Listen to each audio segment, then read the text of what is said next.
aussi, j'ai compris, où j'applique à peu près le même genre d'outils, mais il y a des problématiques qui sont différentes.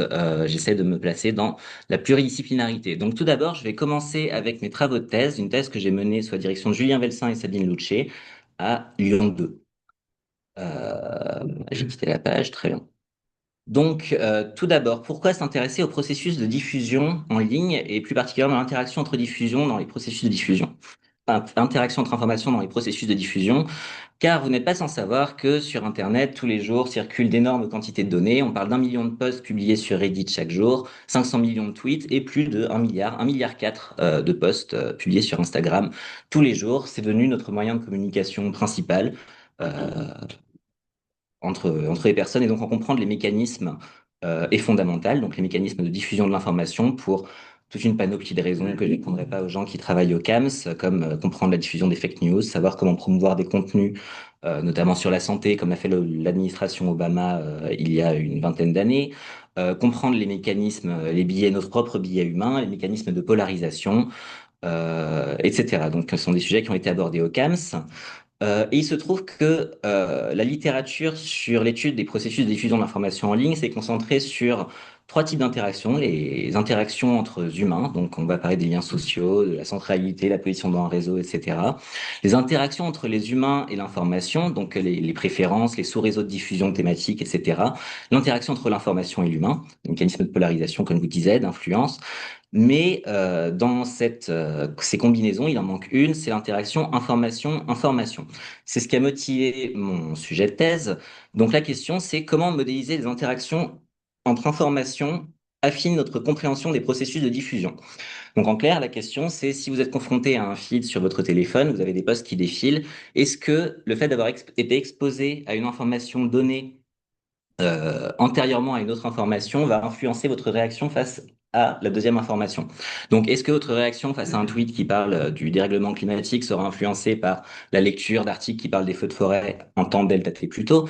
La réaction à des tweets politiques sera influencée par la publication, la lecture d'articles qui parlent de la vie privée de ces politiques, les réactions à les pubs pour du PQ qui sera influencée par des news sur une nouvelle pandémie qui arrive. J'ai fait ma thèse durant le Covid, voilà. Donc, c'est ces questions-là qu'on va se poser. Quelques définitions avant de commencer. Qu'est-ce qu'on entend par information? Par information, on entend toute entité susceptible d'être diffusée. Donc, un tweet, un mème, une news, un article, pour ce qui est de la diffusion en ligne. Dans la deuxième partie, on pourra aussi parler d'objets, de locutions, de textes, voire d'individus, de noms de famille. Par action, on entend une réaction face à ces informations. Pour la diffusion en ligne, ça va être un retweet, une publication, un commentaire, etc. Et enfin, on dit qu'il y a interaction lorsque l'effet joint de plusieurs informations, est différent de la somme de leurs effets individuels. Donc c'est ce que j'ai représenté ici de manière schématique. Si on a un tweet 1 qui ne provoquera aucune réponse et un tweet 2 qui ne provoquera aucune réponse, mais qu'un utilisateur confronté et au tweet 1 et au tweet 2 à la suite va répondre à l'un de ces tweets, on dit qu'il y a interaction. Il y a eu un mécanisme d'interaction entre informations. Donc c'est une définition qui est assez proche de l'indépendance en probabilité. Donc pour traiter cette problématique, durant ma thèse, on s'est posé trois questions. Tout d'abord, ces interactions, est-ce qu'elles existent et est-ce qu'elles sont fréquentes? Ensuite, ces interactions perdurent-elles dans le temps? Étant donné ces deux premières parties de réponse, comment modéliser les interactions à grande échelle? Et enfin, la quatrième partie, qui du coup n'a pas trait à ma thèse, c'est quels sont les usages des interactions entre informations au-delà de l'information en ligne? Qu'est-ce qu'on peut en faire d'autre? Donc, pour répondre à ces quatre grandes questions, on commence par se demander si ces interactions existent et si elles sont fréquentes. Pour ce faire, on s'est penché en début de thèse sur les stochastic block models. Alors, les stochastic block models, c'est des modèles qui, en partant d'un graphe, donc un graphe, c'est un ensemble de nœuds reliés par des arêtes, un objet essentiel dans la complexité. Disons qu'on a un graphe où chacun des nœuds ici représente un document, donc un tweet par exemple, une information, et chacun des liens entre ces nœuds va modéliser la probabilité que ces deux informations interagissent et donnent lieu à une action. Donc ici, on a un graphe où il y a une centaine de nœuds. Ça nous fait à peu près 100 fois 100 liens à modéliser entre chacun de ces nœuds. Par contre, on remarque qu'il y a des motifs d'interaction récurrentes. Les stochastic block models, ce qu'ils vont faire, c'est qu'ils vont, plutôt que de considérer des nœuds individuellement, considérer des ensembles de nœuds, des clusters. Et il va inférer des relations uniquement entre ces clusters et non pas entre chaque nœud individuel. Donc ça, c'est les stochastic block models. On se retrouve de 100 fois 100 liens à modéliser, on se retrouve à devoir en modéliser que 6 dans cette situation. Donc, on dit qu'il y a une réduction de dimensionnalité via le clustering. On va regrouper les informations en fonction de leur motif d'interaction ou de non-interaction. Euh, donc c'est comme ça en fait que j'ai essayé de voir s'il existait des interactions entre informations dans la diffusion en ligne, en disant que chacun des nœuds était un document, que les liens étaient un motif d'interaction entre ces documents, voir s'il y avait des régularités dans ces motifs pour essayer de discerner les quelques informations qui potentiellement interagissent les unes avec les autres. Ici, ce que je vous ai représenté, c'est la même chose que sur le graphe d'avant, mais c'est le processus génératif qui est associé au modèle que j'ai utilisé. Donc ici, à gauche, vous avez un objet, ça va être une information. À droite, vous avez le même objet, c'est une information aussi. Ces objets, ces informations vont appartenir à des clusters, ici notés par K, et ces clusters vont interagir entre eux pour dire si oui ou non il y a eu une interaction. Donc ici, les output entities, vous pouvez imaginer ça comme un oui ou un non. Vous pouvez imaginer d'autres choses qui pourraient découler de l'interaction entre deux clusters d'informations. Ici, dans l'exemple que je vous ai donné avant, c'est oui ou non il y a une interaction. Les clusters, c'est par similarité, non? Par similarité des motifs d'interaction. C'est-à-dire que tous ces nœuds-là, en fait, ils vont interagir de la même manière avec tous les nœuds qui sont là. Tous les nœuds qui sont là, ils vont interagir de la même manière avec les nœuds qui sont là, globalement, statistiquement, c'est-à-dire il va y avoir une tendance d'interaction similaire. D'accord, simplement. Pas en couple, enfin, pas de manière blanche, ils Bah, interagissent l'un avec l'autre. ici, de pair, oui, ils vont interagir l'un avec l'autre, mais il se trouve que tous les nœuds qui sont ici vont interagir de manière à peu près similaire avec tous les nœuds qui sont là. Du coup, Pas l'influence d'un nœud sur un autre. Parce que vous cherchez par exemple. oui, non. Donc voilà, ici le même. Oui. Le diagramme à gauche, pourquoi il est école? J'y viens. J'y viens tout de suite. Ça, c'est juste pour expliquer la contribution. C'était mon tout premier papier de thèse. En fait, il y avait un modèle qui existait déjà sur lequel j'avais travaillé pendant un stage avant ma thèse, qui considérait des interactions entre objets non symétriques. Donc, c'est-à-dire que si on rentre des informations à gauche et à droite, de part et d'autre de ce graphique, ils vont se retrouver dans des clusters qui sont différents suivant qu'ils étaient placés à gauche ou à droite de ce graphique. Ce qui n'a pas de sens parce que ici, on essaie d'évaluer un graphe qui est symétrique, qui n'est pas orienté. En fait, on veut que la probabilité d'une action étant donné l'info 1 et l'info 2 soit la même que la probabilité d'une action sachant l'info 2 et l'info 1. Donc mon premier travail de thèse a été de développer, d'étendre ce modèle-là au cas où on a des interactions symétriques. Donc ici, les informations qui sont à gauche et à droite vont se retrouver dans les mêmes clusters, quelle que soit leur position. Ça permet d'avoir une cohérence, en fait, dans les motifs d'interaction. Donc voilà, pourquoi je vous ai mis ce graphe ici, c'est parce que je m'en resservirai plus tard, ça reviendra plus tard dans la présentation, c'est juste pour vous montrer le processus. Un objet appartient à un cluster à gauche, un objet appartient à un cluster à droite, ces clusters interagissent pour donner une distribution de probabilité sur des outputs. Donc oui ou non à une interaction, un retweet par exemple, probabilité d'un retweet. Euh, un point rapide, juste pour qu'on comprenne bien de quoi je parle. Donc ici, je vais parler beaucoup de méthodes d'apprentissage automatique. Donc quand je vous dis qu'on part d'un graphe comme ça, le graphe, les clusters, c'est pas moi qui vais le faire à la main. Je vais l'inférer à partir des données. Comment on infère ce graphe à partir des données? En fait, ce qu'on fait, c'est qu'on va juste supposer qu'il existe une structure sous-jacente à ces données. Donc c'est la structure que j'ai montrée ici. Et après, il va falloir apprendre les paramètres. Les paramètres, ça va être quelle est la probabilité que cette information-là se retrouve dans ce cluster-là ou ce cluster-là. Quelle est la probabilité que l'interaction entre ce cluster-là et ce cluster-là donne cet output-là, etc. Donc tout ça, je ne le connais pas, je vais l'inférer à partir des données. Comment on infère ça à partir des données? En fait, ce que je vous ai dit, le mécanisme que je viens de vous décrire ici, on peut l'écrire sous forme mathématique, en factorisant une distribution de probabilité en plusieurs chemins. Donc la probabilité d'observer des données étant donné des paramètres, si on exprime ça en fonction des données, c'est notre modèle. C'est ce que je viens de vous montrer. Par contre, si on exprime ça en fonction des paramètres, on appelle ça une vraisemblance ou une likelihood en anglais. En fait, cette likelihood, ça va exprimer la probabilité qu'on observe les données qu'on a. Donc ça, c'est les données qu'on a observées, c'est ce qu'on va nourrir à notre modèle, ce qu'on va donner à notre modèle pour qu'il apprenne des paramètres. On veut maximiser la probabilité d'obtenir ces données-là étant donné des paramètres, en fonction des paramètres. Donc on va chercher les paramètres qui maximisent la probabilité d'obtenir les données qu'on observe. Ça, c'est la likelihood, c'est la vraisemblance. Donc, une fois qu'on a posé cette quantité, on l'a exprimée mathématiquement, il reste plus qu'à trouver le maximum de cette fonction. Maximiser la probabilité d'obtenir nos données, étant donné les paramètres qu'on va tester. Donc ici, schématiquement, sur un axe très simple, je vous représente différentes valeurs pour un paramètre donné, la fonction de vraisemblance associée. Nous, on veut juste trouver le maximum de cette courbe. Sachant qu'on va partir quelque part sur cette courbe, on ne sait pas où. Et là, il y a diverses techniques qui vont nous permettre de converger vers des maximums de cette fonction. Donc, soit des optimums locaux, ici. Ça, c'est pas le maximum global de la fonction, mais certains algorithmes vont nous faire converger ici.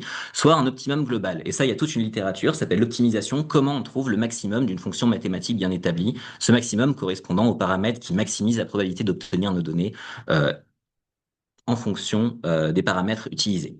Bref, ça c'était juste pour vous expliquer rapidement ce qu'on entend par apprentissage automatique, pardon.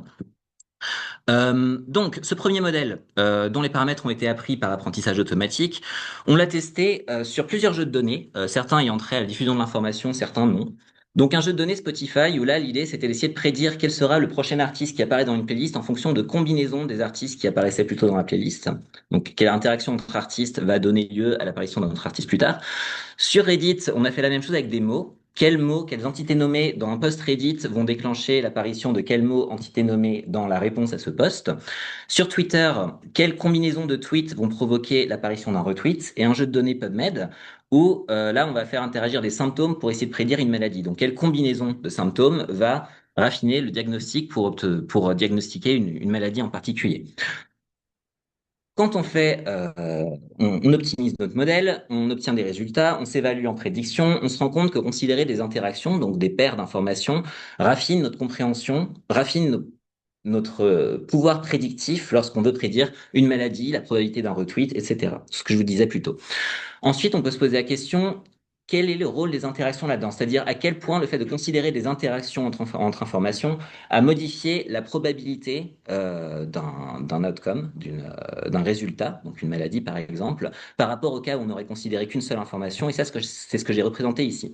Donc sur abscisse et ordonnées, vous avez les clusters, les mêmes, c'est des graphiques symétriques. Et la couleur va représenter le changement qui est dû au fait d'avoir considéré une interaction entre deux clusters plutôt qu'un seul cluster. Donc, ce qu'on voit sur ce graphique, c'est que globalement, l'interaction entre les clusters, en particulier sur Twitter, a peu changé la probabilité d'un retweet ou non. Par contre, il y a certaines interactions entre clusters qui ont provoqué un grand changement dans la probabilité d'un retweet. Donc, il y a quelques clusters qui, en interagissant, changent de manière significative la probabilité de retweeter quelque chose. La première conclusion qu'on pouvait tirer de ce tout premier travail de thèse, c'était que les interactions significatives sont rares, tout simplement parce qu'il y a peu de cases très colorées dans le graphique sur Twitter. Donc les interactions ont changé la probabilité de retweet d'informations. Il y a peu d'interactions, voilà, qui ont eu une influence massive. La question qu'on peut se poser alors, c'est est-ce que c'est le cas parce que nos données ne considéraient pas de dimension temporelle? Donc, une interaction, on sait, lorsqu'on est sur Internet, en général, une information va nous rester en tête quelques secondes, voire quelques minutes. Donc, il y a une durée de vie très courte dans notre mémoire d'une information.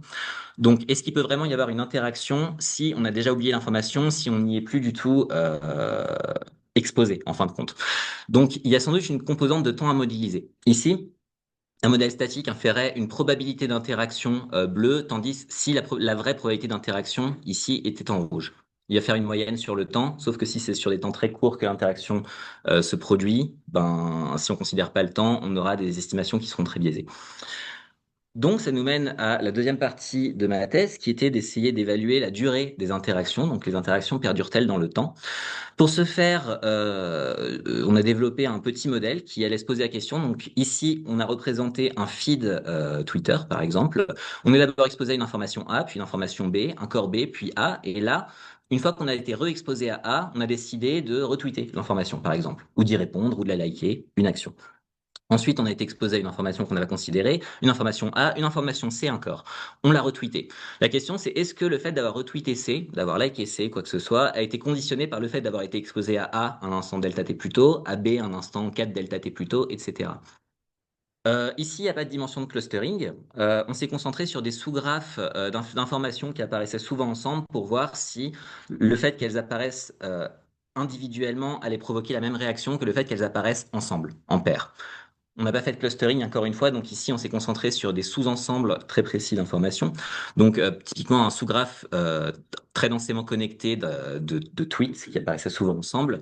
Et on a essayé d'estimer le changement, comme tout à l'heure, de la probabilité d'une action sur ce tweet en fonction de la distance qu'il sépare d'un autre tweet. Donc ici on a quatre tweets. Il y a le tweet 0 qui apparaît après le tweet 0 un temps delta t plus tard. Et là, le code couleur indique le changement dans la probabilité d'un retweet qui a provoqué cette interaction. Ce qu'on voit dans ce jeu de données, à gauche en tout cas pour Twitter, c'est que la plupart des interactions, lorsqu'il y en a, sont de courte portée. C'est-à-dire que ici, un utilisateur qui est exposé au tweet 0, puis au tweet 3, un temps delta t plus tard, 2 delta t plus tard, 3 delta t plus tard, 4 delta t plus tard, etc., va avoir une interaction qui va exponentiellement décroître dans le temps. la puissance de l'interaction va exponentiellement décroître dans le temps. Sur ce sous-graphe en particulier, encore une fois, il n'y a pas de clustering ici, c'est une analyse qui était très concentrée. On a fait la même chose avec un jeu de données de pub où on regardait les gens qui avaient été exposés à des pubs à différents moments et on regardait la probabilité qu'il y ait un clic en fonction des pubs auxquelles ils ont été exposés un temps delta t plus tôt. On voit qu'il y a une interaction positive qui est très courte et que cet effet s'estompe au cours du temps. Ce qui a donné un deuxième élément de conclusion, c'est que les interactions semblent avoir un effet bref, un peu comme ce qui était illustré ici, hein, qui décroît exponentiellement au cours du temps. Donc, pour résumer, à partir de ce point-là, on a eu des indices qui nous montraient non seulement que les interactions étaient peu fréquentes, ce qui montre qu'il y a besoin de considérer la technique de clustering pour essayer de voir des groupes qui interagissent plus fortement les uns que les autres. On a des éléments qui nous font dire que les interactions entre informations sont brèves, donc modéliser le temps est aussi quelque chose de nécessaire. Et pourtant, dans toutes les expériences qu'on a menées, considérer ces interactions améliorait nos résultats sur des tâches de prédiction. Donc la solution, c'est tout simplement de modéliser conjointement des paires de clusters ainsi que leur interaction dynamique. Donc introduire une notion de dynamique temporelle dans les clusters qu'on infère. Or, il se trouve qu'il y avait un papier qui avait été publié 4 ans avant le début de ma thèse, qui traitait des processus de Dirichlet-Hawkes, donc par Nandu et Al KDD en 2015. C'est un groupe qui travaillait à Stanford. Stanford, qui est d'ailleurs le seul groupe qui s'était un peu intéressé à la question des interactions entre informations avant que je commence ma thèse. Il y avait un total de 2 papiers et demi qui se posaient la question. Donc ce travail-là ne traitait pas des interactions entre informations spécifiquement, mais c'est les mêmes gens qui ont travaillé là-dessus que ceux qui ont travaillé sur l'interaction entre informations. Petit plus, c'est que ce processus de Dirichlet-Hawkes peut être utilisé comme un a priori dans un modèle d'inférence bayésienne, pardon, que c'est un modèle séquentiel, donc assez efficace lors de l'optimisation. On peut l'optimiser à grande échelle assez rapidement. Donc ça va nous permettre de répondre à notre troisième question. Si ces interactions sont brèves et rares, comment les modéliser de manière efficace à grande échelle? Processus de Dirichlet-Hawkes. Les processus de Dirichlet-Hawkes, que sont-ils? Alors, on imagine qu'on a un modèle qui va nous donner la probabilité d'un cluster étant donné un contenu textuel, un contenu temporel et un historique de contenu textuel et temporel, des informations qui sont apparues au cours du temps à différents moments. Ce modèle-là, il se factorise comme la probabilité. Donc ça, c'est la vraisemblance, la likelihood, c'est la quantité dont je vous parlais tout à l'heure. La probabilité qu'on observe un texte donné, étant donné le paramètre, qui est ici à quel cluster appartient cette observation, multiplié par la probabilité a priori qu'on tire un cluster donné en fonction du temps et de l'historique des publications. Bon, ça c'est juste une manière de factoriser ça. Donc processus de Dirichlet-Hawkes, il y a 2 noms là-dedans. Il y a processus de Dirichlet et processus de Hawkes. Le processus de Dirichlet, qu'est-ce que c'est? C'est un a priori qui va nous donner la probabilité, en l'absence d'autres informations, qu'une observation donnée appartienne à un cluster donné. Dans sa forme la plus simple, le processus de Dirichlet va nous dire que la probabilité, a priori, qu'une observation appartienne à un cluster va dépendre de la population qu'il y a déjà dans ce cluster-là. Si vous avez une population, vous ne savez rien sur elle, vous savez qu'il y a, je sais pas, 70% d'individus qui sont féminins, 30% qui sont masculins. Si vous tirez un nouvel individu au hasard, la réponse la plus basique, c'est de se dire, bon, cette personne a 70% de chance d'être un individu féminin, 30% de chance d'être un individu masculin. Le processus de Dirichlet fait ça. À chaque nouvelle observation qui arrive, la probabilité a priori qu'il appartienne à un cluster sera déterminé par la population de ce cluster-là à cet instant-là. C'est ce qui est représenté ici de manière mathématique. Donc, soit on appartient au cluster C qui a une population NC, soit on appartient au cluster, pardon, soit on appartient au cluster C qui a une population NC avec une probabilité NC sur population totale, soit on appartient à un nouveau cluster qui n'a encore aucun individu avec une petite probabilité alpha divisée par la population totale. Ça, c'est juste le processus de Dirichlet. Le processus de Dirichlet-Hawkes, c'est la même chose, mais qui inclut une dimension temporelle. C'est-à-dire que les comptes de Dirichlet, que vous avez vu avant, vont être remplacés par les fonctions d'intensité d'un processus de Hawkes. Un processus de Hawkes, c'est un processus du point qui va nous dire, sachant qu'il y a une information rouge qui est apparue ici au temps t égale 0 et une information bleue qui est apparue ici au temps t égale 1, quelle est la probabilité qu'il y ait une information qui apparaisse au cours du temps pour l'un de ces deux clusters? Donc là, la courbe rouge va nous donner à chaque instant la probabilité qu'il y ait une information de type rouge qui apparaisse au cours du temps. Pour le cluster bleu, c'est la même chose. Et lorsqu'on a deux informations qui évoluent conjointement, quelle est la probabilité qu'il y ait une information bleue ou rouge qui apparaisse là? Et à l'inverse, si on a une observation qui apparaît à cet endroit-là, à ce temps-là, quelle est la probabilité a priori qu'elle appartienne au cluster bleu ou cluster rouge? Et ça, ce sera déterminé par les fonctions d'intensité du cluster bleu ou du cluster rouge, enfin du point bleu ou du point rouge. Donc c'est la même chose qui se passe, que ce qui se passe avec les processus de Dirichlet, sauf que les comptes décroissent au cours du temps. C'est ça qu'il faut retenir. Si on avait eu un processus de Dirichlet, la probabilité a priori que cette nouvelle observation appartienne au cluster bleu ou au cluster rouge, ça aurait dépendu d'une constante, d'un compte au cours du temps qui ne bouge pas. Donc ici, on a une information rouge, on aurait eu une probabilité de 1 sur 2 que ça appartienne au cluster rouge et une probabilité de 1 sur 2 que ça appartienne au cluster bleu, si les comptes ne décroissaient pas au cours du temps. Or, dans un processus de Hawkes, ils décroissent au cours du temps, donc ça nous permet d'avoir un a priori temporel sur la probabilité a priori qu'une information appartienne à un cluster donné. Donc ça, c'est pas de moi, encore une fois, c'est KDD 2015 d'Andu et al. Sauf que ça nous arrange bien pour notre étude de l'interaction entre informations. L'angle de T, vous l'avez paramétré? Pardon? L'angle de T, il est paramétré ou... Oui, peut l'être. Alors, dans ce que je vais montrer après, il sera paramétré par... bon, voilà. Là, dans le cas le plus simple, ici, c'est une fonction décroissante exponentielle. Après, on peut avoir des techniques pour mettre des... Bah, de toute façon, j'y viens. Donc, comment ça marche, ce processus? Bah, je vous ai déjà un petit peu fait une preview, mais on commence avec une information qui n'a aucun cluster. On va dire qu'elle appartient au cluster bleu. On va initialiser ces dynamiques temporelles. Et ensuite, on continue le processus séquentiel. On a une nouvelle observation qui apparaît. Cette information, elle n'a pas de cluster. Donc, elle a une petite probabilité d'appartenir au cluster bleu grâce à l'a priori de Dirichlet-Hawkes et une petite probabilité d'ouvrir un nouveau cluster qui n'existe pas encore. On va dire qu'elle appartient au cluster bleu. Étant donné l'apparition de cette nouvelle observation qui appartient au cluster bleu, on peut mettre à jour les dynamiques du cluster bleu. C'est ce qu'on fait. Donc, quelle est en fait la vraie courbe, la courbe optimale maintenant qu'on sait qu'il y a deux informations qui font partie de ce cluster? On la met à jour et on continue le processus. Nouvelle information, toute petite probabilité d'appartenir au cluster bleu, probabilité d'appartenir à un nouveau cluster rouge. On va dire que ça appartient au cluster rouge. On initialise cette dynamique temporelle, on continue le processus. Probabilité a priori d'appartenir au cluster rouge, au cluster bleu ou à un nouveau cluster. On dira que ça appartient au cluster rouge. On met à jour la dynamique temporelle du cluster rouge et on continue le processus jusqu'à épuisement des données. Comment on optimise ça? Donc là, encore une fois, ce qu'avait fait Nanduel en 2015, c'est ils ont utilisé un algorithme de Monte-Carlo séquentiel. Donc l'idée, c'est qu'on va faire ce processus, on va lancer ce processus en parallèle plein de fois. Donc dans chaque particule, ils appellent ça des particules, on va lancer ce processus et au cours du temps, à chaque étape, on va regarder quelles particules sont vraiment trop peu vraisemblables et on va les éliminer et les remplacer par des particules qui, elles, sont plus vraisemblables. Donc c'est un algorithme séquentiel Monte-Carlo, presque génétique, c'est survival of the fittest. Les simulations qui sont trop dans le vent par rapport à d'autres vont être éliminées et remplacées par des simulations plus vraisemblables. Donc tout ça, c'est des travaux qui ont été menés avant moi. Quelle est ma contribution dans tout ça? Il y en a deux. Donc des extensions de ce processus déjà au cas multivarié. Donc le cas multivarié, ça veut dire que cette fois-ci, les clusters n'évoluent plus indépendamment les uns des autres, mais ils vont aussi être en mesure de s'influencer les uns des autres. C'est-à-dire que cette fois-ci, une information qui appartient au cluster rouge va aussi avoir une influence sur la probabilité qu'une information appartienne au cluster bleu. Et inversement, une information qui appartient au cluster bleu va avoir une probabilité, va influer sur la probabilité qu'une information appartienne a priori au cluster rouge. Donc il y a une interaction entre les clusters. La deuxième amélioration, c'est Powered. J'ai vraiment pas le temps de rentrer dans les détails de cette extension ici. Dans l'idée, c'est juste quelque chose qui va nous permettre de contrôler l'importance de l'a priori de Dirichlet-Hawkes ici par rapport au modèle auquel il est couplé, donc un modèle de texte dans le cas de la modélisation d'une séquence de documents.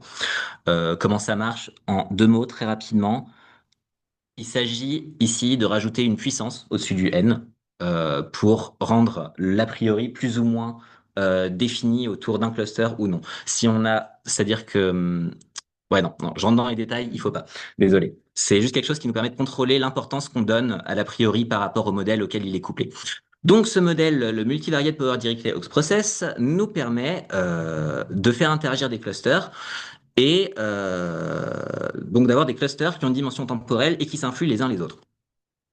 On a testé ça dans des expériences synthétiques sur des données qui sont bel et bien multivariées. Donc ici, on a généré deux clusters qui contenaient chacun des mots. On a généré un certain nombre de ces observations suivant les processus dont j'ai parlé, où les clusters peuvent interagir dans le cas multivarié. Donc ici, les clusters interagissent entre eux, ils ont un contenu textuel qui se recoupe plus ou moins. La question, c'est est-ce que... Bon, je vais d'abord détailler ça. Nos baselines, c'est sur l'axe des Y, ici. Ça, c'est un processus uniforme où tous les clusters ont la même chance d'être sélectionnés a priori. Processus de Dirichlet, c'est là où les comptes ne décroissent pas autour du temps, ne décroissent pas au cours du temps. Processus de Dirichlet-Hawkes, c'est celui que je vous ai présenté avant, où les clusters n'interagissent pas les uns avec les autres, mais il y a bien une composante temporelle. Et les processus multivariate power Dirichlet-Hawkes process, c'est ceux dont je viens de vous parler. Donc, ce qu'on voit, c'est que lorsque les données sont effectivement autorisées à influer les unes avec les autres, ben, c'est un peu attendu, mais on récupère des meilleurs résultats que les modèles qui ne permettent pas cette interaction. C'est normal. Là où c'est rassurant, c'est que lorsque les informations évoluent de manière indépendante les unes des autres, comme c'était supposé par le processus de Dirichlet-Hawkes, on récupère les mêmes performances que le processus de Dirichlet-Hawkes. Donc du coup, on est bien dans une généralisation, un outil qui permet de faire plus de choses. Voilà. Sur l'axe des X, on a l'overlap textuel. L'overlap textuel, c'est à quel point les vocabulaires se recoupent les uns avec les autres. Donc, il peut y avoir des articles qui vont utiliser un vocabulaire semblable, mais qui vont être au sujet de topics différents. On peut penser aux homonymes qui vont juste vouloir dire deux choses différentes et qui vont se retrouver pourtant dans des publications qui n'ont rien à voir. À quel point, lorsqu'il y a un overlap donné, on arrive à distinguer quelle information fait partie de quel cluster en utilisant l'information temporelle, lorsque l'information textuelle ne suffit pas. Bon, ça, c'est nos expériences synthétiques pour montrer que ça marche bien. Et donc, on a bien une méthode qui nous permet de modéliser efficacement des interactions potentiellement brèves et rares. Les chiffres à l'intérieur, c'est quoi? Ah oui, pardon, la NMI, Normalized Mutual Information, c'est un score c'est un score de performance. À quel point on récupère le bon clustering, plus c'est proche de 1, mieux c'est. Ouais, c'est important. Euh, oui, C'est quoi la différence entre multivariate data et univariate data? c'est que là, les clusters interagissent les uns avec les autres. Et là, ils interagissent pas les uns avec les autres. Chaque cluster évolue indépendamment. C'est-à-dire que dans Univariate Data, l'information rouge n'est pas autorisée à influer sur la probabilité qu'une information bleue apparaisse. Ça, c'est dans le Mais les texte. résultats, ils sont très pareils. Pardon? Les résultats dans l'article en univariate, ils sont pareils, similaires, je veux dire. Oui, oui, oui, mais c'est qu'en fait, on a généré deux jeux de données différents, l'un où il y avait des interactions qui étaient autorisées et un autre où les interactions n'étaient pas autorisées. Et en fait, on a ces deux expériences qui sont différentes, juste pour voir à quel point les différents modèles arrivent à récupérer les bons clusters dans un cas ou dans l'autre. Donc ici, ça, le cas univarié, c'est le cas du processus de Dirichlet-Hawkes que j'avais présenté en intro, celui qui a été développé par Nandu, où les clusters ne peuvent pas interagir les uns avec les autres. On a simulé des données en utilisant leur processus génératif, et ce qu'on voit, c'est qu'on récupère les mêmes résultats qu'eux avec notre modèle multivarié, qui permet des interactions entre les clusters. Et ça, c'est avec des données qu'on a générées suivant nos hypothèses de travail, où les clusters peuvent interagir les uns avec les autres. Oui. Les différences, elles sont de quel ordre? Là, je vois les chiffres, mais est-ce que c'est Donc, C'est normal. multivarié? Quel ordre pour les résultats? Alors, j'avais pas, enfin, ici, on ne doit pas vraiment comparer multivarié à univarié. C'est plus, étant donné un jeu de données multivarié, quelle est la performance des différentes baselines. Mais ce jeu-là a été généré avec des hypothèses différentes. Et du coup, puisque c'est des données synthétiques, j'ai pas forcément fait attention au fait que ces jeux de données-là soient comparables. Ce qu'on veut comparer, c'est les méthodes appliquées sur un jeu de données en particulier. J'ai pas pensé en fait à faire la comparaison entre les deux, d'autant moins sur des données synthétiques. C'est en matière de performance. Ah oui, c'est ça, c'est pour voir si notre modèle fonctionne bien en fin de compte et s'il fonctionne mieux que les modèles existants. C'était plus ça. Après, voilà, c'est normalisé à 1. J'ai lancé, je sais plus, 100, 1000 expériences pour chacune de ces cases, ce qui fait qu'on a des erreurs qui sont de l'ordre du centième sur un truc normalisé à 1, donc ça reste significatif, quoi qu'il en soit. Sur des données synthétiques, encore une fois, un cas idéalisé, etc. C'était pour tester notre modèle. Donc, du coup, ce modèle en main, on va essayer. OK. Ce modèle en main, on peut se lancer dans une étude de cas. Alors, une étude de cas, il se trouve qu'il y a un jeu de données assez intéressant qui est disponible. Vous pouvez le télécharger sur pushshift.io. C'est l'intégralité de Reddit depuis 2010, je crois, qui est disponible au téléchargement. Voilà, dans des fichiers points rares. Donc, si vous voulez faire des expériences, c'est une mine d'or. Voilà. Donc, ce qu'on a fait, c'est qu'on a téléchargé l'intégralité des titres de news sur Reddit en 2019. Donc, on a pris l'année 2019, on a identifié les principaux subreddits de news et on a regardé les titres de ces articles. Et ça nous constitue notre corpus textuel. Donc, on a isolé 100 000 titres de news de cette manière. J'avais une slide avec les statistiques de ce jeu de données, mais bon, c'était dominé par deux subreddits en particulier qui allaient beaucoup plus publier que les autres, Air News et Air World News, je crois. Mais l'idée, c'est que donc on a cette énorme masse de données de titres, 100 000 en 2019. On lance notre modèle avec plusieurs particules, plusieurs, disons, lignées de cet algorithme génétique. Et en fait, ce qu'on obtient en sortie de cet algorithme, c'est des clusters. Donc ici, des clusters de mots. Ici, on a représenté dans un nuage de mots le contenu identifié dans chacun de ces clusters. Donc là, on a un cluster qui va parler du changement, du dérèglement climatique, changement climatique ici, du coup, on est en 2019. Ici, un cluster qui a parlé des abus de l'Église. C'était un moment où il y avait eu des problèmes à ce niveau-là. Ici, on a quoi? On a un cluster qui a surtout trait à tout ce qui parle des gilets jaunes. Ici, on a un cluster qui parle du Brexit, du deal Boris Johnson, Theresa machin. Donc voilà, ça c'est des clusters. Alors je les ai choisis à la main parce qu'ils sont propres, ils sont jolis. Et en fait, pour chacun de ces clusters, donc là vous voyez numéro 94, il y en a eu une masse de clusters qui ont été inférés de cette manière. Pour chacun de ces clusters, Ça fait ensemble? oui, oui, c'était tout ensemble. Tout ça, ça vient du même processus qui a été lancé, inféré. On a choisi la meilleure lignée qui décrit le mieux le processus. Et voilà, mais oui, tout ça, ça vient d'un même fit. Ces clusters, non seulement on a les mots qui sont dedans, donc, mais on a aussi, grâce à notre a priori de Dirichlet Hawkes, multivarié et powered, leur dynamique temporelle, qui sont représentées ici. Alors, je me suis bien gardé d'essayer d'interpréter tout ça à la main. Mais dans l'idée, c'est que là, ce qu'on voit sur la courbe orange ici, par exemple, c'est la probabilité qu'il y a une information qui appartienne au cluster orange, au cluster 23, qui apparaisse un temps delta t en secondes, ici, après la publication d'une information appartenant au cluster 16, changement climatique. Donc, le cluster 23, je l'ai pas ici. Il y en avait une centaine et c'était il y a 4 ans aussi, donc je pourrais pas vous le sortir de tête. Mais l'idée, c'est que c'est un outil qui nous permet d'accéder à cette information, les dynamiques d'interaction entre différents clusters d'articles, donc qui contiennent des mots, comment ces articles vont se reproduire, influencer la production, la publication d'articles qui viennent d'autres champs, d'autres. Combien de temps? Bah là, en seconde, cette courbe-là, elle va jusqu'à 8000, mais Dire les données, les clusters, là, ils existent. ah, alors ça, je l'avais dans mon manuscrit de thèse. Est-ce que je l'ai mis ici? Non, je l'ai pas mis. C'est sur 2019, toi, ce qui Et est. sur une année? Alors, tout ça, c'est sur une année, mais par contre, chacun des clusters va apparaître sur un temps assez bref. Ouais. Et du coup, va avoir un motif d'interaction qui sera forcément localisé dans le temps. Il y a une étude intéressante qui parle de ça. Parce que s'il y a des événements. C'est ça, exactement. Donc là, je l'ai pas mis parce qu'il fallait que je garde la présentation en 1 heure et tout ça. Mais il y a une étude qui s'appelle MemTracker, je crois. C'est une superstar du machine learning qui a mis ça en ligne. Ça recense l'apparition de mèmes et les courbes au cours du temps. Et en fait, ce qu'on voit, c'est que chacun des mèmes apparaît de manière très brève et elle va faire un pic énorme dans le temps et disparaître presque aussitôt. Donc par mème, on peut entendre un élément d'information, on peut entendre ouais, un vrai mème au sens où on entend sur Internet. Et en fait, là, on a retrouvé exactement le même motif où on allait avoir des clusters qui parlent, par exemple, de Notre-Dame de Paris, 2019, où il y a un cluster énorme qui apparaît parce que tout le monde va parler d'incendie de Notre-Dame de Paris, et ça va provoquer un petit cluster qui va parler des déclarations de qui dit Trump, qui dit l'administration française de Macron sur l'incendie de Notre-Dame de Paris, mais qui vont être des clusters différents parce que ça va pas juste parler du feu, ça va parler de politique, ça va parler d'argent, etc. Encore une fois, ma contribution reste somme toute assez méthodologique là-dedans, parce que en 3 ans de thèse, j'ai pas pu me lancer à fond dans l'interprétation de ce qui pouvait sortir de ces modèles-là.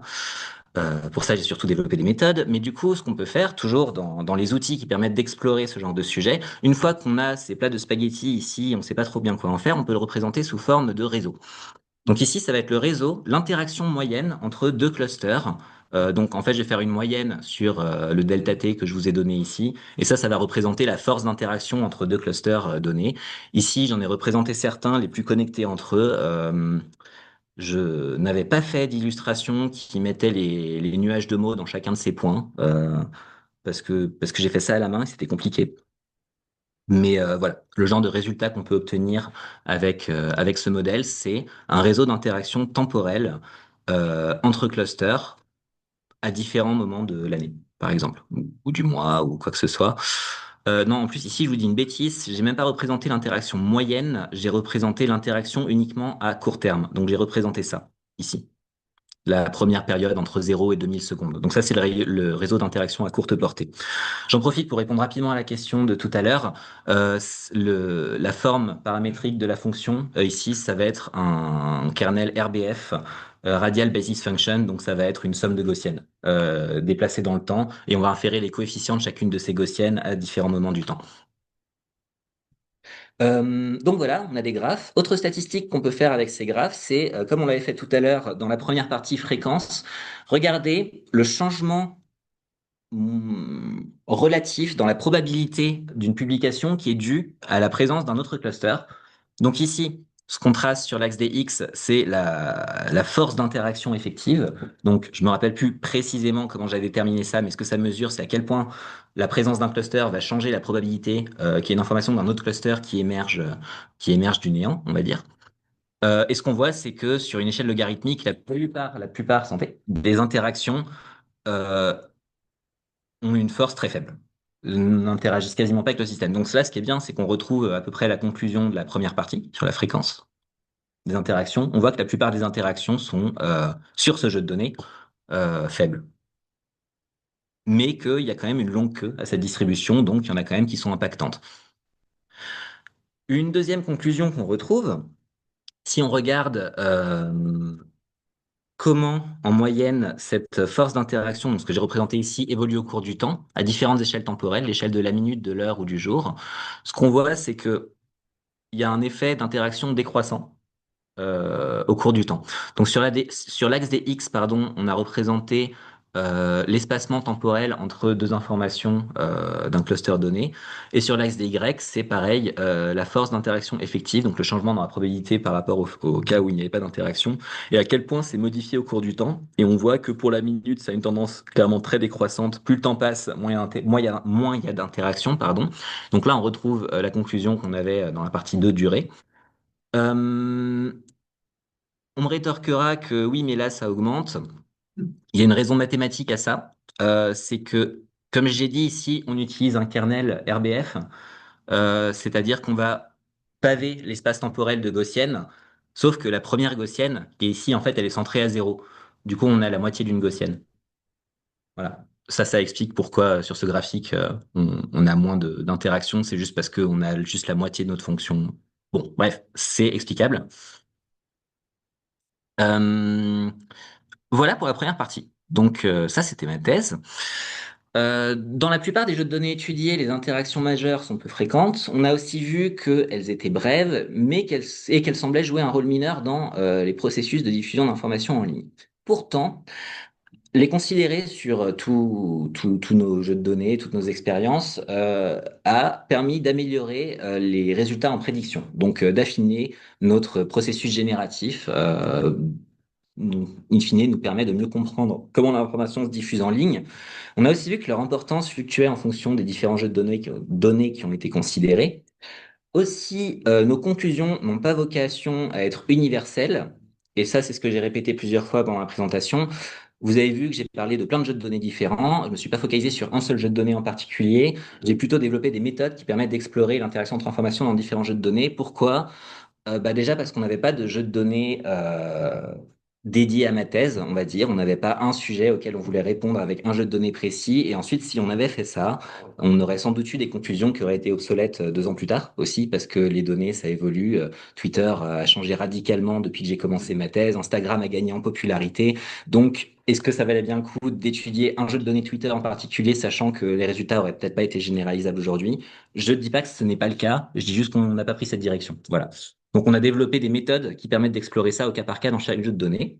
Donc, il résulte de cette thèse un nouveau jeu d'outils dédié à l'étude de cas spécifiques où les interactions pourraient jouer un rôle.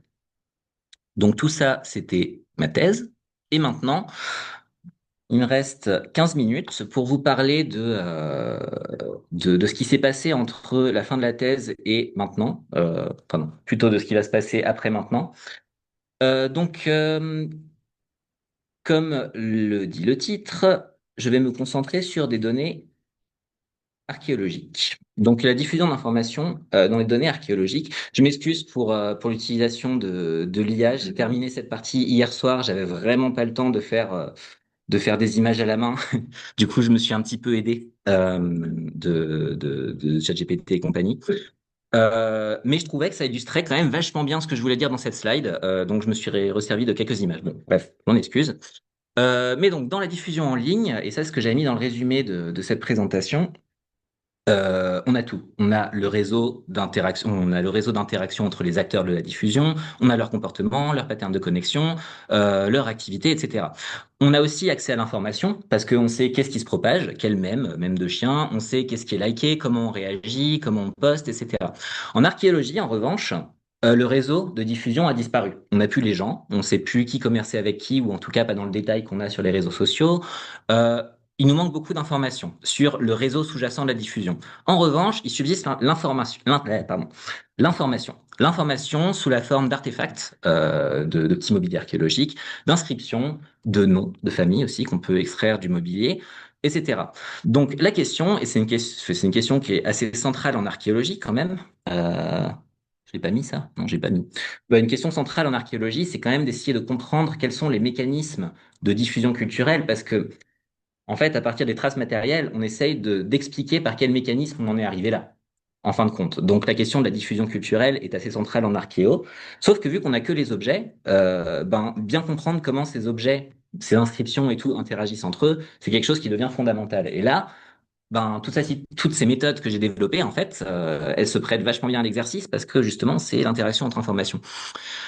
Euh, donc, juste pour un peu de contexte, si l'interaction entre informations était vraiment un enjeu majeur, et vraiment un enjeu majeur, c'est quelque chose qui reste vastement inexploré. Donc, il y a plusieurs raisons pour ça. Euh, des raisons qui se retrouvent dans plein de disciplines. Il y a eu un séminaire ce matin qui parlait à peu près de la même chose justement, mais en fait, le machine learning ne s'est pas encore infiltré de partout. Il est en physique, en biologie, il est en mathématiques, il n'est pas encore si présent que ça dans les sciences humaines. Donc, typiquement, ce qu'on va avoir, c'est des jeux de données qui sont ou localisés dans le temps, qui vont traiter que d'une période en particulier, qui vont être également localisés dans l'espace, parce que c'est coûteux en fait d'extraire des données archéologiques, hein, et aussi tout aussi coûteux de les mettre sous format numérique. Et en plus, ça va être des bases de données spécialisées où il y a des céramologues, il y a des numismates qui vont se concentrer sur leur sujet d'étude, compiler leur base de données. Ça va leur demander un travail acharné, mais du coup, il en résulte une mosaïque de plein de petits jeux de données de partout. Donc ici, juste pour vous donner une idée de ça, ça c'est une carte de site d'un PCR où j'ai publié, enfin avec lequel j'ai travaillé pour publier un article Machine Learning et Archéo il y a quelques années, qui se concentrait donc sur le Grand Est, le petit mobilier funéraire dans la région Grand Est à l'époque mérovingienne. Donc on est sur quelque chose de très précis. Euh, Ce PCR a mobilisé une équipe de 10 ou 15 personnes, quand même, des gens qui venaient de Toulouse, des gens qui venaient de Paris, des gens qui venaient de Lyon. Oui. PCA, c'est quoi? Projet commun de recherche, pardon. C'est un projet de recherche financé en France. Donc voilà. Euh, Tout ce travail pendant 4 ans pour au final assembler une base de données qui comportait un nombre petit de sépultures, en fait, 200 sépultures sur lesquelles j'ai pu travailler. Donc je vous dirai exactement pourquoi j'ai dû travailler dessus, mais 200 sépultures avec tout le petit mobilier funéraire qui a été retrouvé dans ces sépultures, documenté, etc. Mais tout ça, ça demandait un travail sur 3 4 ans par une équipe de 10 personnes. Moi, je suis arrivé en bout de chaîne pour exploiter les données. Tout ça pour dire que c'est très coûteux. Donc, ce qui explique donc la quatrième raison, que les données non seulement sont spécialisées, mais en plus sont maigres, parce qu'on retrouve pas tout déjà. Il y a des gros billets à ce niveau-là. Cataloguer requiert des thèses dédiées. J'ai une amie de lycée qui travaille en archéologie. Elle a passé 2 ans de sa thèse à juste rentrer des données dans une base de données, en lisant des catalogues, en lisant des inventaires, etc. Une autre personne qui travaille sur archéologie machine learning suit le même parcours. Il y a des projets entiers qui sont dédiés, enfin ça mobilise des nombres de gens incroyables pour créer ces bases de données. Et en plus de ça, quand j'ai publié l'article avec le PCR Grand Est, à la même conférence, il y avait un PCR Normandie qui faisait la même chose, mais en Normandie. Il y avait un PCR Île-de-France qui faisait la même chose en Île-de-France. Donc en plus de ça, c'est vraiment cloisonné entre institutions, même françaises. Donc il y a vraiment un gros travail de mise en commun des données à faire. Et c'est difficile de promouvoir ça sans argent parce que bah, les données, ça coûte cher, du coup, déjà à faire apparaître. Donc, quand il y a un chercheur enfin, une équipe de chercheurs qui a passé 5 ans à compiler des données, t'as pas forcément envie de dire, bon, bah, on va tout donner à la Normandie ou à l'Île-de-France ou au Grand Est, gratos. C'est normalisé ou? Non, c'est pas normalisé justement. Ils ont chaque base de données a ses standards, ce qui rend aussi les fusions plus compliquées. Puis après, il y a des gens qui, encore une fois, passent des thèses dessus. Donc c'est compliqué aussi de dire à ces gens-là, bah, ce que tu as fait, ça alimentera le travail d'une autre équipe. Ce sera pas toi qui va exploiter ces données-là, ou peut-être, mais peut-être que tu vas te faire passer devant aussi. Donc bon, ça c'est encore ces problématiques périphériques à la recherche, mais qui sont importantes quand on veut travailler sur les données en fin de chaîne, en fin de compte. Donc ça explique pourquoi il y a assez peu de données vastes en archéologie. Pourtant, il y a eu quelques pionniers, notamment base de données Artefact, c'est une base de données française qui regroupe environ 200 000 petits objets en Europe de l'Ouest entre le néolithique et la période mérovingienne, ici représentés pour l'époque romaine sur la carte de l'Europe. On a aussi une base de données Klaus Laby, 200 000 inscriptions en Europe de l'Ouest, datées géolocalisées, pareil, qui est représentée ici à gauche. Alors en vérité, il y a 500 000 inscriptions, mais sur ces 500 000, toutes géolocalisées, il y en a que 200 000 qui sont datées. Tout ça pour dire que c'est titanesque. Tout ça, c'est basé sur la bonne volonté des chercheurs qui vont alimenter eux-mêmes ces bases de données à la main, avec leurs petites recherches, qui vont se dire, je vais partager mes données. Voilà. Le mobilier, ça reste le mérovingien, c'est ça? Ouais. Ça va du néolithique au mérovingien. Ouais. Même après, il y a plus de mobilier, c'est ça, dans le fond? Euh, Peut-être ça reste au mérovingien. Non, mais en plus, je dis mérovingien, je crois que c'est même un peu plus tard, mais ça essaie d'être assez exhaustif, mais c'est surtout concentré sur l'époque romaine. Voilà. Et juste pour étayer mon discours tout à l'heure sur le fait que c'est compliqué d'avoir accès aux données archéologiques, Artefact, c'était pas forcément facile d'avoir l'autorisation de travailler avec des archéologues parce qu'ils n'ont pas forcément envie de laisser n'importe qui accéder à ces données. Elles sont pas forcément libre service, d'autant moins en France où vraiment c'est dur d'avoir des sous aussi pour faire ses recherches, maintenir ses bases, etc. Klaus Sabi, au contraire, je leur ai envoyé un mail pour leur demander s'ils étaient d'accord que j'utilise leurs données pour un projet. Ils ont dit ouais, pas de souci. Super intéressant, on adore. Et EDH, l'université de Heidelberg, pareil, qui est une base de données épigraphique, eux ont carrément sont allés à 200% dans l'open data. Ils ont des gros dumps de data sur leur site internet. On peut les télécharger, voilà, en principe. Donc voilà, il y a quand même des bases de données exploitables par des outils de machine learning qui existent. Maintenant, donc on se dit, on a déjà nos modèles de diffusion, on pourrait y aller de manière frontale. On a réussi à avoir un modèle qui fait du clustering temporel, etc. Pourquoi pas juste tout rentrer d'un coup dans ce modèle et voir ce qui en ressort? C'est parce que, en fait, il y a beaucoup de problématiques qui viennent avec les données archéologiques, c'est que c'est des données lacunaires, biaisées, incertaines, bruitées, hétérogènes, parce que on n'aura pas forcément des bases de données standardisé de la même manière, que ce soit du côté des monnaies, que ce soit du côté des petits objets, de la céramique. Les sites, on va les fouiller peut-être plus en Île-de-France que dans la diagonale du vide. Peut-être qu'on va plus se baser sur des textes. Je sais qu'il y a beaucoup plus d'épigraphie en Italie que dans le reste de l'Europe. Bref, il y a plein de questions qui se posent, qui sont liées aux données archéologiques. Et en fait, si on rentrait tout ça dans notre modèle de tout à l'heure, il nous donnerait des résultats qui sont au mieux aberrants et au pire, ça marcherait juste pas du tout. Donc, comment on va résoudre ce problème? Bah, on va casser le gros problème en petits morceaux. Donc, on va faire des groupes. Les groupes, vous avez vu dans toute ma présentation avant, c'était quand même une bonne partie de ma thèse, faire des clusters d'informations. En fait, on va faire ça d'abord au cas par cas sur les artefacts, les épigraphies et les noms. On va essayer de créer des groupes de tout ça pour ensuite pouvoir les rentrer dans notre modèle de diffusion multivariée plus tard. Donc les artefacts, je vais essayer d'accélérer un tout petit peu, mais comme en archéo, comment on fait oui, alors pardon, plus quelque chose qui est important quand même. Euh, la diffusion culturelle, c'est comment les artefacts, langages et noms coévoluent dans l'espace et le temps. Du coup, ces groupes, on a envie de les former pour qu'ils soient compétitifs dans ce graphe-là. On a envie que ce soit des groupes qui portent une information spatiale et temporelle en même temps, qui nous permettent de localiser quelque chose dans l'espace et dans le temps.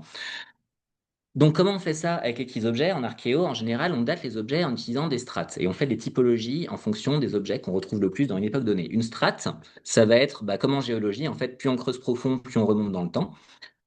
Ici, à droite, c'est une image d'un musée en Bretagne. C'est nos routes à différents états d'occupation. Tout en bas, on a genre le néolithique, l'âge du fer, les Romains, le Haut Moyen Âge, etc. Plus on remonte, plus on arrive à des temps récents.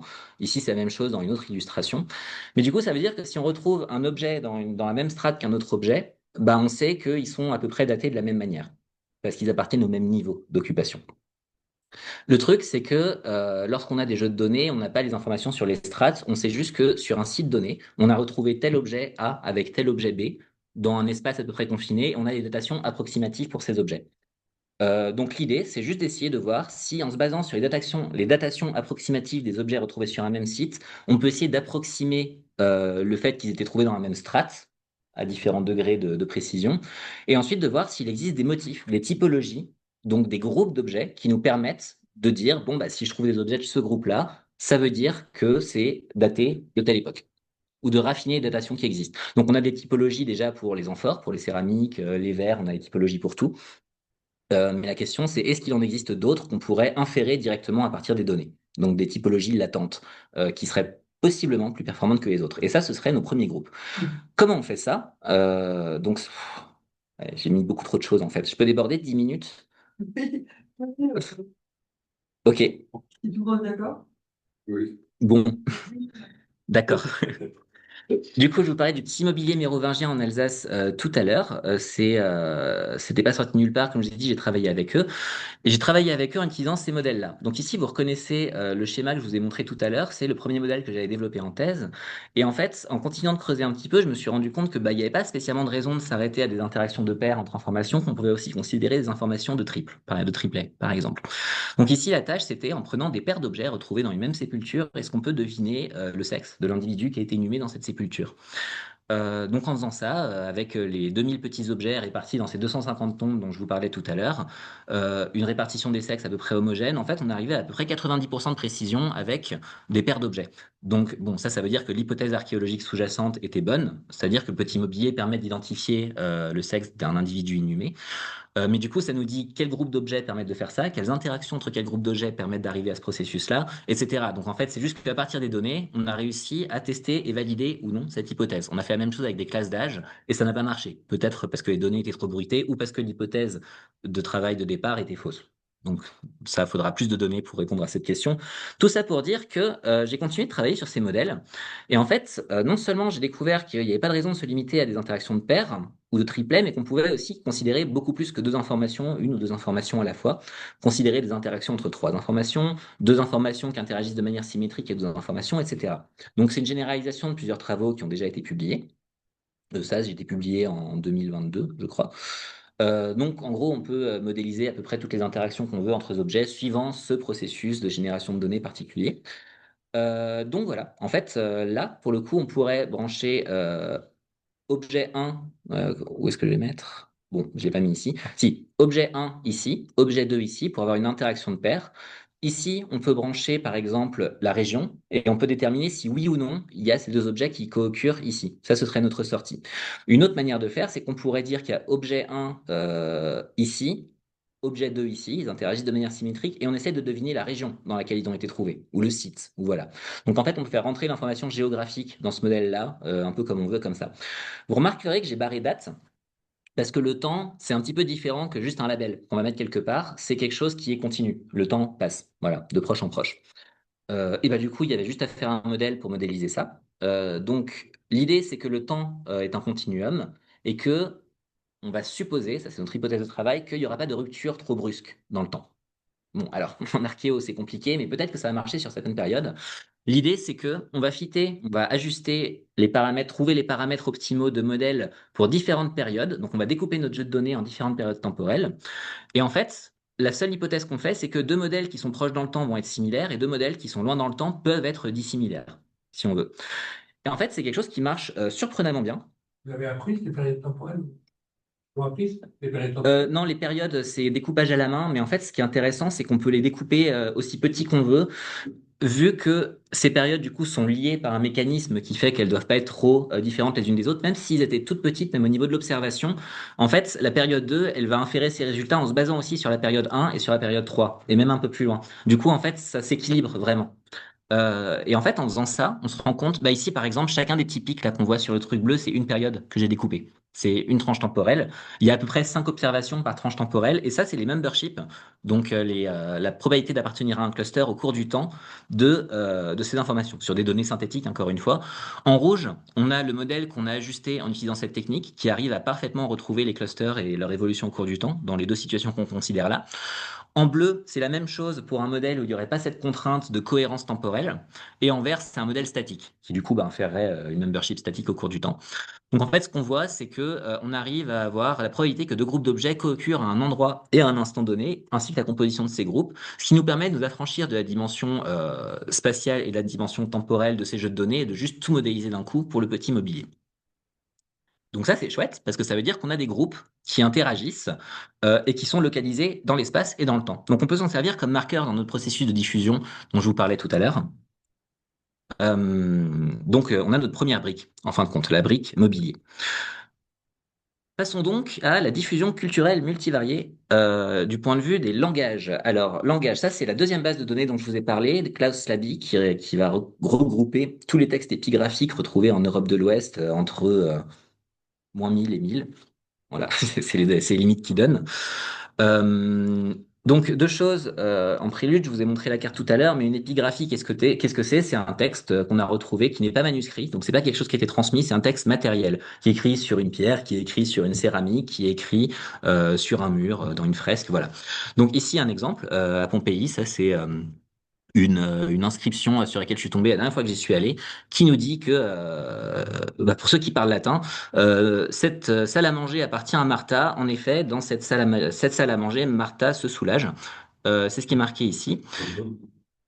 Euh, j'ai fait sur mon temps libre pendant la thèse un petit site qui permet de visualiser au cours du temps et de l'espace les différentes inscriptions en les filtrant par mots-clés, par type, etc. Donc si jamais vous voulez jeter un œil, c'est celui-là. Ça n'a pas vraiment de place dans cette présentation, c'est juste pour dire que j'avais déjà un peu travaillé sur ce genre de données avec ce genre de rendu. Voilà, ça peut générer des vidéos, vous montrer comment ça évolue au cours du temps. Donc, en partant du fait qu'on a un gros jeu de données épigraphique qui est daté et géolocalisé, on va se poser la même question que on s'est posé avec le petit mobilier. Est-ce qu'il existe des interactions, des groupes de mots qui sont datants? Et ça aussi, ça sort pas de nulle part. J'ai pas mis de stratigraphie ici, mais c'est une hypothèse qui est faite par les épigraphistes. Ils savent qu'il y a certaines locutions qui vont apparaître uniquement à partir d'une certaine période. Par exemple, pour les plus connus, Dis manibus, si ça apparaît sur une stèle funéraire, on sait que ce sera probablement autour d'une stèle qui est datée autour du deuxième, troisième siècle après Jésus-Christ. S'il y a marqué Ixitus est, ici repose, on sait que ce sera ultérieur au premier siècle après Jésus-Christ. Il y en a des plus compliqués. Matronae, par exemple, on sait que ce sera postérieur au premier siècle uniquement en Germanie, mais postérieur à l'an 0 en Italie, par exemple. Donc il y a une dimension temporelle et géographique qui peut s'inférer en fait à partir des données textuelles épigraphiques. Donc du coup, qu'est-ce qu'on fait? On fait la même chose que tout à l'heure, tout simplement. On sait que la locution X est usitée entre le temps A et le temps B. Donc si on sait que la locution X se trouve dans une inscription qui est mal datée, pouf, on se retrouve avec une inscription qui est bien datée. C'est comme ça que ça marche. Ça s'appelle un formulaire de datation épigraphique, ce qui fonctionne par co-occurrence de mots ou de locutions spatiales et temporelles. Donc la question qu'on va se poser, c'est comment déterminer quelles locutions sont datantes. Tout à l'heure, on l'a fait avec les petits objets, maintenant on va le faire avec des mots. On va faire la même chose du coup, sauf que les mots, c'est plus compliqué à modéliser que des petits objets. C'est pas des labels, il y a une structure, il y a des modèles qui sont dédiés à ça. Parmi ces modèles, il y a un modèle qui s'appelle LDA, Latent Directly Allocation, qui fait ça très bien, qui a été testé sur du latin, qui est interprétable aussi. Il faut aussi le noter parce que la plupart des modèles de langue aujourd'hui ne le sont pas. C'est-à-dire qu'on sait d'où viennent les mots, on sait pourquoi ils se retrouvent dans ce groupe ou non. Il y a une version supervised LDA qui nous permet de créer ces groupes de mots en vue d'un objectif en particulier. Donc ici, la région, par exemple, on va essayer de déterminer quelles locutions vont être localisantes dans l'espace. Il nous manque le temps. En fait, le temps, on peut appliquer la même technique que tout à l'heure, avec notre a priori temporel, le fait que les groupes, ils doivent pas être trop différents s'ils sont proches dans le temps. Et en fait, on se retrouve avec une solution à notre problème qui est assez similaire à la première, mais en utilisant un autre modèle. Cette fois-ci, ce qui résout à peu près notre problème, ici, c'est juste un usage de cette technique-là, alors non pas avec des groupes de mots, mais avec des statuts, mais appliqués au même corpus épigraphique. Donc là, ce qu'on a essayé de faire, c'est de deviner la région dans laquelle a été trouvée une inscription en fonction du texte, donc plutôt du statut qui est évoqué dans ce texte au cours du temps. Et en fait, ce qu'on voit, pour prendre juste un exemple, c'est juste la diffusion. Donc, ce que j'entends par statut, c'est soit c'est un truc auguste qui parle de l'empereur, soit quelque chose qui parle des militaires, soit quelque chose qui parle des affranchis, etc. Donc on voit que les militaires, ça c'est des clusters qui ont été annotés à la main, mais ils se retrouvent dans un cluster qui est très italien au premier temps enfin vers la fin de la République plutôt. Ensuite, ils vont encore rester en Italie, sauf que Mince. Non, je me suis trompé, c'est l'orange, désolé. Italie, sauf que là, pouf, il va y avoir des opérations militaires en Illyrie, en Europe de l'Est, en Germanie, au 1er siècle après Jésus-Christ. Donc là, on est dans une grosse phase d'expansion. Ces militaires, ils vont se retrouver en Europe de l'Est, donc ça va être des combats avec les Daces. Bref, on peut suivre l'évolution des déplacements de ces inscriptions au cours du temps, de manière automatique, surtout en expliquant le processus qui génère ça. Donc on sait qu'on a inscription à un temps donné, et on sait que la région, ce sera probablement celle-là. C'est ça ce que veut dire en fait ce processus. Bon, ça c'est juste une illustration, je vais pas m'en servir tel quel dans mon modèle. Si on remplace notre modèle par un modèle de langue qui va faire des groupes de mots, qui va inférer des locutions, on peut se retrouver avec ici des locutions qui vont nous permettre d'avoir un deuxième objet pour étudier la diffusion la diffusion multivariée culturelle dans l'Empire romain. Donc il nous reste un dernier truc, c'est les noms. Et je vais être très bref. Les noms. Je parlais des épigraphies tout à l'heure, notamment les épigraphies funéraires sont très structurées. Donc ici, je vous en ai mis un exemple. C'est la première qui apparaît sur la base de données Klaus Labi, CDS quintuple, sextuple 08, qui nous dit que cette stèle se lit au dieu man sacré, Lis Manibus, Postumia Sperata, fille de Cnéus, prêtresse publique de Cérès, pieuse, a vécu 71 ans, elle repose ici, Ixitus est. Cette stèle, du coup, contient une information sur son père, sur son métier, sur son âge, mais il y a d'autres stèles où on a aussi l'information sur l'époux ou l'épouse, sur l'origine de cette personne, née à Bordeaux, par exemple. C'est une autre stèle que j'avais vue. Pour les hommes qui ont servi dans la Légion, on sait dans quelle légion ils ont servi. Du coup, on sait où a été cette légion, etc., etc. Il y a beaucoup d'informations qui est contenues là-dedans et c'est organisé comme un formulaire, c'est-à-dire que c'est très rigoureux la manière dont c'est écrit. Donc en fait, on a des liens sociaux. Et ça, c'est quelque chose qui nous permettra peut-être, et là c'est vraiment un long shot, mais in fine, d'essayer d'approximer un petit réseau social antique à partir juste des inscriptions funéraires. Ici, cette stèle-là, elle a été retrouvée en Tunisie, au sud-ouest de Tunis, dans le désert, assez loin. Elle est non datée, mais si vous avez suivi tout à l'heure, on voit qu'on lit Dis Manibus, on lit aussi Ixitus Est. Du coup, on sait que c'est une stèle qui est datée à peu près entre 1er et 3e siècle. Mais elle n'est pas datée dans Klaus Labi, par exemple. Donc c'est déjà quelque chose qui pourrait être amélioré juste avec des outils automatiques. Pas de machine learning ici, juste traiter les données automatiquement. Mais voilà, c'est une autre histoire. Du coup, ces noms, donc l'étude de corpus de noms, on appelle ça l'onomastique. Il se trouve que les individus ont tendance à transmettre leur nom à leur descendance, ce qui fait qu'en fait, s'il y a un individu qui va migrer à un autre endroit de l'Empire ou une autre région du globe à un instant donné, il y a des chances qu'il ait des enfants, que ces enfants portent son nom, ils vont faire leur nom, et en fait, on va voir apparaître des foyers de noms, un groupe de gens qui vont tous s'appeler Flavius, qui vont tous s'appeler Sempronius ou quoi que ce soit. Et en fait, ça, c'est l'information qui est datante et localisante, si on voit que ça se répète au cours du temps. Et peut-être qu'on pourra identifier des trajectoires typiques de famille ou de migration. Peut-être qu'il y aura des gens qui seront identifiés comme des commerçants. On n'en sait rien pour l'instant. C'est juste de l'exploratoire. Je peux pas vous en dire plus pour le moment. L'idée, c'est qu'on va tester ces hypothèses-là à partir de données onomastiques créées à partir de données épigraphiques. L'idée étant qu'ils contiennent eux aussi une information spatiale et temporelle. Donc, le premier objectif, ce sera d'extraire une base de données onomastique datée et localisée, identifier ces groupes de patronymes localisés dans l'espace et dans le temps, et possiblement à la fin faire un petit modèle qui nous permet d'inférer un arbre généalogique probabiliste. Mais ça, il faudra voir dans très longtemps. Toujours est-il que si on a toutes ces informations-là, c'est la fin. Si on a toutes ces informations-là, on peut toutes les rentrer dans notre processus de diffusion multivariée dont on parlait au début. Et en fait, là, a priori, on aurait des informations assez propres pour que ce modèle tourne et nous donne des choses qui sont pas forcément trop aberrantes, avec des groupes interprétables. Et en fait, ça nous permettrait d'étudier comment se diffusent chacune de ces entités au cours du temps, comment elles interagissent, quels groupes interagissent avec lesquels, etc. Donc, à l'aide d'un processus, même pas forcément de Dirichlet-Hawkes, mais juste de Hawkes, pour le coup, multivarié, ce qui nous permettrait voilà, de résoudre notre problématique. Alors, ce graphique est simplifié parce qu'on considère qu'un axe. Il se trouve que si on fait une diffusion spatio-temporelle, on aura deux axes d'espace et un axe de temps. Donc, ça ressemblera plus à ça en 3D. C'est plus difficile à représenter. Mais l'idée, voilà, il y a un groupe d'objets qui apparaît ici. Et peut-être que ça sera lié à l'apparition d'un groupe de locution ici, à ce moment, ou un groupe de personnes ici, à ce moment. Et in fine, voilà, ça c'est la fin. Ah oui, non, bon, l'horizon, mais in fine, ça nous permettra peut-être d'inférer le même genre de réseau d'interaction multivarié entre les différentes entités pour essayer de voir si l'objet précède la personne, si la personne précède la locution, dans quelle mesure, quelle locution, et en fait de mettre des quantités de manière automatique et uniquement inférées sur les processus de diffusion culturelle à l'époque romaine.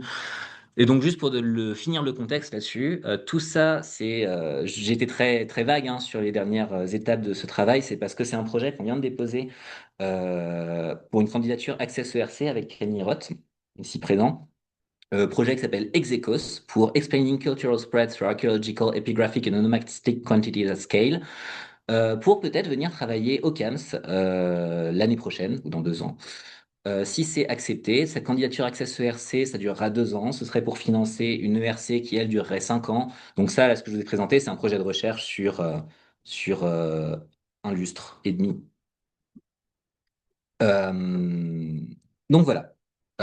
Merci de m'avoir écouté. Si vous avez des questions, vous pouvez retrouver mes articles dont j'ai parlé. J'ai pas pu être trop technique dans cette présentation, mais à cette adresse-là, code et données sur le GitHub. Et ici, vous avez le QR code pour accéder à mon site si vous voulez avoir plus d'infos sur tout ça. Merci. Merci beaucoup. Merci beaucoup.